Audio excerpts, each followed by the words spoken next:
Hello students, आप सभी का स्वागत है मेरे चैनल मैथट्री पर। आज हम करेंगे class 10th chapter first exercise 1.3। तो हम इसका पहला क्वेश्चन करते हैं। पहले वाले क्वेश्चन में क्या पूछ रखा है कि हमें ये चीज़ प्रूव करनी है कि √5 एक ये इरेशनल है। तो ये चीज़ हमने पहले जब इसका बेसिक क्या था उसमें हमने इसकी डेफिनेशन करी थी इरेशनल की। उसमें हमने पढ़ा था कि √5 इरेशनल होता है, क्योंकि हमने देखा था कि इरेशनल को हम p/q के फॉर्म में नहीं लिख सकते और √5 को मतलब इसकी वैल्यू रूट में जितने भी होते हैं ना, कुछ भी लेते हैं तो उनकी वैल्यू ऐसी होती है कि उनका कोई एंड नहीं होता, तो हम उसको है ना p/q के फॉर्म में नहीं लिख सकते थे। तो हमने ये चीज़ देख ली थी कि √5 एक इरेशनल नंबर है। लेकिन इसमें अभी हम क्या प्रूव करके दिखाना है कि इरेशनल नंबर कैसे है √5। तो उसके लिए हम इस क्वेश्चन को सोल्व करते हैं। √5 इज इरेशनल पूछ रखा है हमें। तो हम सबसे पहले क्या करेंगे, इन क्वेश्चन को करने का बस यही तरीका है, इसीलिए इनको अच्छे से समझना। तो देखो √5 इज इरेशनल, तो हम पहले कंट्रारी लेके चलते हैं। मतलब अगर इरेशनल दे रखा ना तो हम इस नंबर को रैशनल लेके चलते हैं। तो हमने क्या कर लिया, √5 इज ए रैशनल। तो रैशनल लेके चलेंगे तो रैशनल को तो हम p/q की फॉर्म में लिख सकते हैं। तो हमने इसको √5 को ab, देन √5 को हम ऐसे लिख सकते हैं √5 इज इक्वल टू ab। तो यहाँ पे जो ये a और b है ना, ये क्या है, को प्राइम नंबर्स।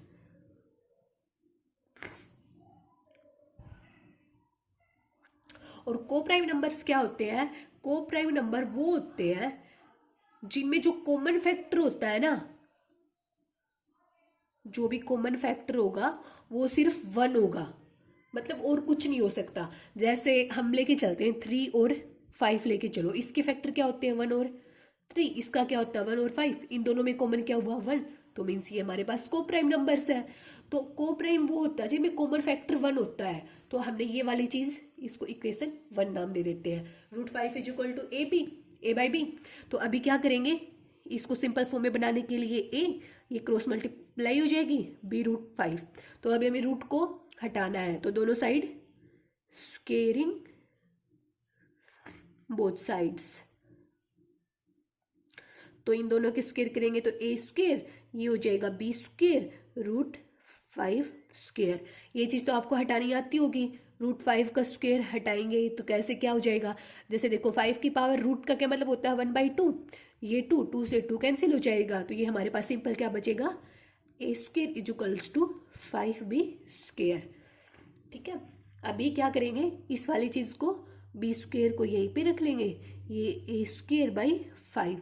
अभी हमने पीछे एक थ्योरम पढ़ी है 1.3, उसमें उस थ्योरम का सिर्फ आपको ये रूल याद रखना है कि ना, जब हमारे पास कोई भी, जब a² डिविजिबल बाई 5 है तो उस रूल थ्योरम में क्या बना रखा है, जैसे उसमें अब एग्जांपल लेके चल पड़ते हैं। जैसे 3 का स्क्वायर है, अगर वो 3 से डिवाइड हो रहा है तो मतलब जो 3 होगा सिंपल वो भी 3 से डिवाइड होगा। सिमिलरली ये वाली चीज यहीं पे है, इफ a² इज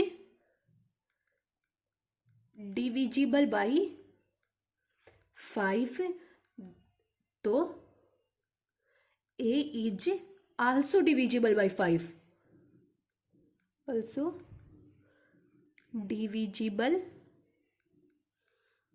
by 5। तो मतलब जो ये a² अगर 5 से डिवाइड हो रहा है तो ये a भी डिविजिबल बाई 5 होगा। अभी हम क्या लेके चलेंगे, यहां तक हो गया। अभी इसके बाद हमें एक और कांस्टेंट लेके चलना पड़ेगा। जैसे यहां पे हमने ले लिया b is equals to 5c। ठीक है, ये वाली चीज लेके चले, सॉरी ए लेके चलेंगे। यहाँ पे हमें अभी बी को और दिखाना है। ए को हमने डिविजिबल दिखा दिया 5 से, अभी हम बी को और दिखाएंगे। तो ए इज इक्वल टू 5c लेके चले। ये वाली जो इक्वेशन थी इसको इक्वेशन 2 नाम दे देंगे, और ये वाली जो लाइन लिखी हमने इसको इक्वेशन 3 नाम दे देंगे। ए इज इक्वल टू 5c। अब ये जो ए की वैल्यू है ये इक्वेशन 2 में put the value A in equation 2। तो इस वाले में पुट करेंगे इक्वेशन में, तो ये 5c is equals to b root 5। तो अभी फिर रूट हटाएंगे तो इसके दोनों साइड फिर स्क्वेयर कर देंगे, स्क्वेयरिंग बोथ साइड्स। तो ये क्या हो जाएगा, 25c² is equal to b square 5। तो ये इससे कैंसिल हो जाएगा 5, तो ये c² कितना हो जाएगा, b²/5। तो इसमें भी सिमिलरली वो वाला रूल लग जाएगा थ्योरम 1.3 वाला, if b² is divisible by 5 then b is also divisible by 5। तो अभी ये वाली इक्वेशन को नाम दे देंगे हम 4 फ्रॉम इक्वेशन 3 और 4। अभी हमने ए और बी को को प्राइम लेके चल रहे थे, लेकिन अभी क्वेश्चन इसमें इक्वेशन 3rd और 4th में क्या बता दिया हमें कि ए है वो डिविजिबल है 5 से, बी है वो भी डिविजिबल है 5 से। तो मतलब ये हमारे पास को प्राइम नंबर नहीं है, तो कॉन्ट्राडिक्ट हो गया। तो इस चीज से हम इन इक्वेशन से प्रूव कर सकते हैं कि ये जो हम लेके चल रहे थे ना रैशनल √5 को, ये बिल्कुल गलत लेके चल रहे थे ऊपर से ही। तो हमारे पास √5 जो हो गया वो इरेशनल। इस वाले इक्वेशन से इक्वल से ऐसे हम लिख देंगे कि from equation 3rd and 4th we conclude that, हम ये बोल सकते हैं कि हम जो ए और बी को को प्राइम लेके चल रहे थे वो चीज़ बिल्कुल गलत है, क्योंकि को प्राइम का मतलब होता है कॉमन फैक्टर सिर्फ 1 होना चाहिए। लेकिन यहाँ पे तो ये डिविजिबल 5 से हो रहा है ए बी, और बी भी इस 5 से डिविजिबल हो रहा है। तो ये चीज़ हमारे पास बिल्कुल गलत लेके चल रहे थे हम। तो इस चीज़ को हम ये प्रूव कर सकते हैं कि √5 हमारे पास रैशनल नंबर ही होगा। ओके, अभी करते हैं क्वेश्चन नंबर 2। क्वेश्चन नंबर 2 बहुत सिंपल क्वेश्चन है। इसमें क्या बताना है, 3 + 2√5 इज इरेशनल। ठीक है, अभी हमें इसमें ये प्रूव करना है 3 + 2√5 इज इरेशनल। तो इसमें सिमिलरली वही लेके चल पड़ेंगे हम, इसको रैशनल लेके चलेंगे, कॉन्ट्ररी लेके चलेंगे इस सब क्वेश्चन में। तो 3 + 2√5 इज रैशनल। तो अभी 3 + 2√5 को हम a/b, ए और बी हमारे पास कोई भी पॉजिटिव इंटीजर्स है, क्योंकि रैशनल को हम p/q के फॉर्म में लिख सकते हैं। तो a/b p/q चाहे कुछ भी लिखो, इस वाले फॉर्म में लिख सकते हैं। तो ये रैशनल है, हमारे पास दे रखी है ये वाली चीज। तो अभी क्या करेंगे, इसको सिंपल फॉर्म में बनाएंगे। 2√5 को इस साइड कर लेंगे a/b, ये इस साइड आके -3 हो जाएगा। अभी इसका एलसीएम ले लेंगे, ये b a - 3b हो गया। अभी 2√5 is equals to a - 3b/b। अभी ये √5 को √5 इज इक्वल्स टू a/3b/2b। अभी हमें पता है a और b हमारे पास, a और b सम इंटीजर्स, ये हमारे को इंटीजर्स है a और b। तो इंटीजर्स है तो अभी ये वाली चीज हमारे पास रैशनल है।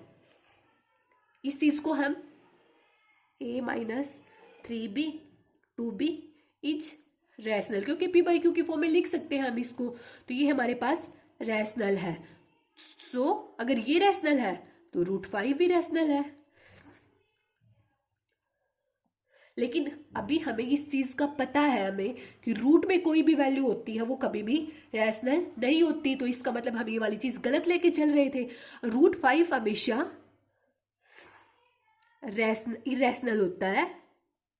तो ये वाली चीज जो ऊपर से लेके चल रहे थे, ये सारी चीज गलत है, क्योंकि हमें ये चीज यहाँ पे प्रूव करके दिखाने की कोई जरूरत नहीं है कि √5 हमारे पास इरेशनल है। ये हमें खुद को पता है, ये हमारा एक रूल है। मतलब इस चीज को हम पहले डिफाइन कर चुके हैं। पहले वाले क्वेश्चन में हमने देखा था कि रूट में कोई भी वैल्यू होती है वो इरेशनल कैसे नहीं होती है। तो उस चीज को हमने पीछे वाले क्वेश्चन में प्रूव करके दिखाया था, लेकिन इसमें अभी हमें प्रूव करके दिखाने की कोई जरूरत नहीं है। तो हमें ये चीज यहाँ पे इसने इस क्वेश्चन के अकॉर्डिंग क्या, इसको √5 को रैशनल प्रूव कर दिया। लेकिन हमें पता है √5 रैशनल नहीं होता, इरेशनल होता है। तो ये वाली चीज हमें पता है। तो इसलिए हम जो ऊपर से लेके चले थे ना वो सारी चीज गलत थी। तो इसलिए हमारा 3 + 2√5 इज ऑल्सो इरेशनल। ओके, बस ये इतना ही करना है। इन वालों क्वेश्चन में सिर्फ बस इतना ही करके दिखाना है। ये बहुत इजी है, जो प्लस में आते हैं। सिर्फ जो नॉर्मल ऐसे √5 ये पूछ लेना कि ये इरेशनल कैसे, वो थोड़ा सा लेंथी हो जाता है। ये वाले क्वेश्चन बहुत इजी है, इजीली हो जाएंगे। अभी करते हैं क्वेश्चन थर्ड का फर्स्ट पार्ट। क्वेश्चन थर्ड का फर्स्ट पार्ट क्या बता रखा है हमें, 1/√2 इज इरेशनल। ये चीज प्रूव करनी है हमें। तो इस चीज को हम कैसे प्रूव कर सकते हैं, जो हमने इससे पहले क्वेश्चन फर्स्ट करा था ना, बिल्कुल सेम उसी की तरह प्रूव करेंगे। तो 1/√2 को हम इरेशनल प्रूव कैसे करेंगे, पहले हम इसकी कंट्रारी लेके चलेंगे, मतलब इसको रैशनल लेके चलेंगे। 1/√2 इज रैशनल, और रैशनल है तो 1/√2 इज इक्वल्स टू A/B। ए और बी हमारे पास कोप्राइम है।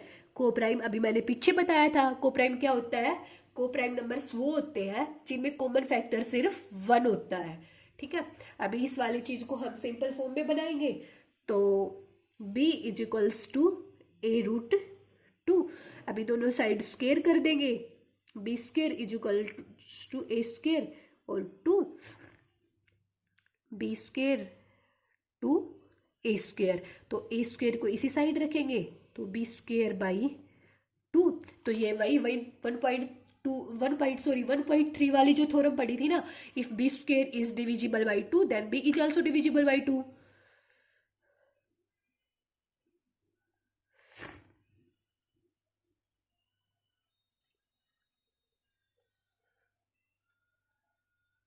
Also divisible by 2। अभी क्या लेके चलेंगे, इस वाली चीज से हमें ये प्रूफ हो गई। ये इक्वेशन सेकंड लेके चल पड़ो, और ये इक्वेशन फर्स्ट। ठीक है, अभी हम क्या करेंगे, फिर से वही कांस्टेंट वाली वैल्यू मानेंगे। इसके बाद है ना, हमें मतलब ये होने के बाद हमें ये भी चीज दिखानी है कि ए भी हमारे पास डिविजिबल है 2 के। तो उसके लिए हम कंसिडर करेंगे, हमने बी को अज्यूम कर लिया, b is equals to 2c। तो अभी इस वाली जो b की वैल्यू है वो इक्वेशन फर्स्ट में पुट कर देंगे। तो ये क्या हो जाएगा, 2c is equals to A√2। फिर रूट को कैंसिल करने के लिए दोनों साइड हम स्क्वायर करेंगे, तो ये क्या हो जाएगा 4c², और ये क्या हो जाएगा 2a²। ये इससे कैंसिल हो जाएगा 2, तो a² कितना बचेगा, सॉरी c² कितना हो जाएगा A²/2। तो सिमिलरली इसी की तरह वो जो थ्योरम 1.3 थी उसकी तरह क्या क्या बोल सकते हैं हम, A² is divisible by 2, divisible by 2। तो A is also divisible by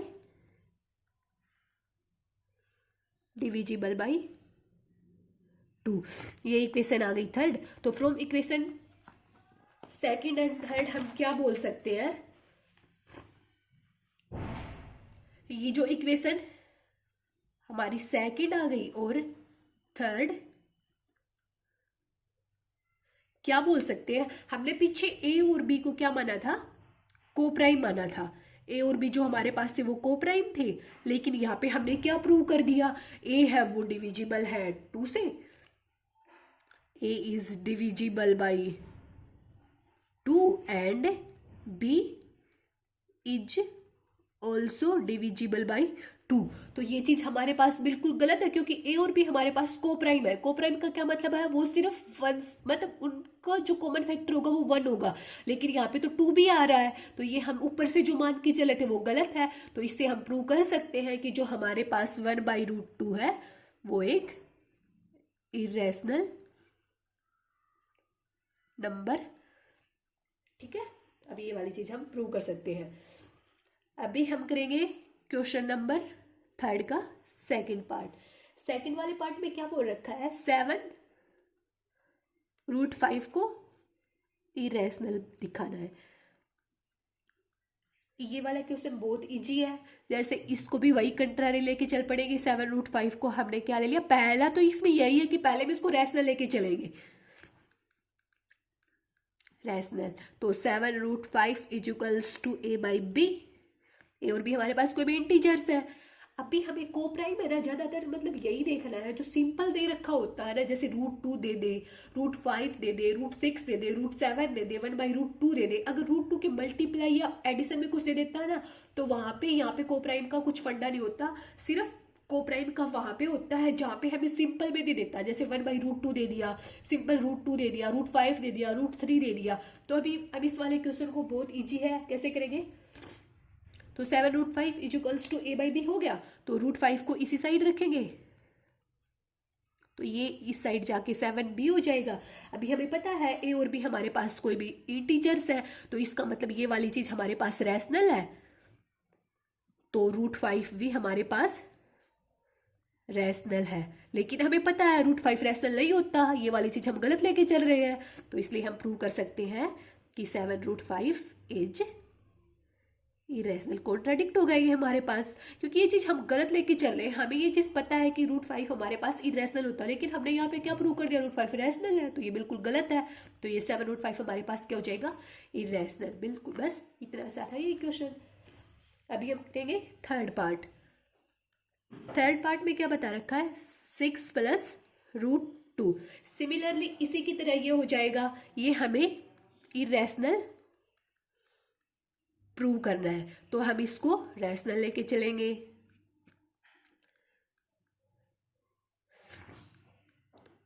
तो अभी 6 + √2 इज इक्वल्स टू a/b, क्योंकि p/q की फॉर्म में लिख सकते हैं। √2 को इसी साइड लिख लो, तो ये क्या हो जाएगा, a/b -6 हो जाएगा इस साइड आके। अब इसको सिंपल फॉर्म में बनाने के लिए b एलसीएम ले लेंगे, 1 - 6b और √2।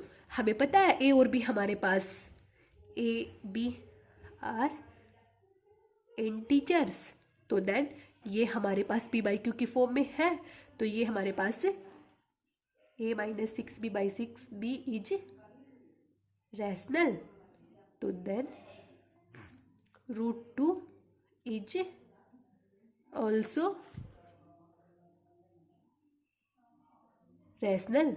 बट हमने ये चीज़ पढ़ रखी है कि रूट में कोई वैल्यू होती है, √2 हमेशा क्या होता है, √2 इरेशनल होता है। तो ये चीज़ हम जो लेके चले थे बिल्कुल गलत है, तो इसलिए हम प्रूव कर सकते हैं, मतलब कॉन्ट्राडिक्ट हो गए यहाँ पे फिर से। तो 6 + √2 इज इरेशनल। बस इतनी सी एक्सरसाइज थी। अगर आप लोगों को कोई दिक्कत है तो प्लीज़ कमेंट सेक्शन में जाके मेरे से पूछें। Okay, thank you.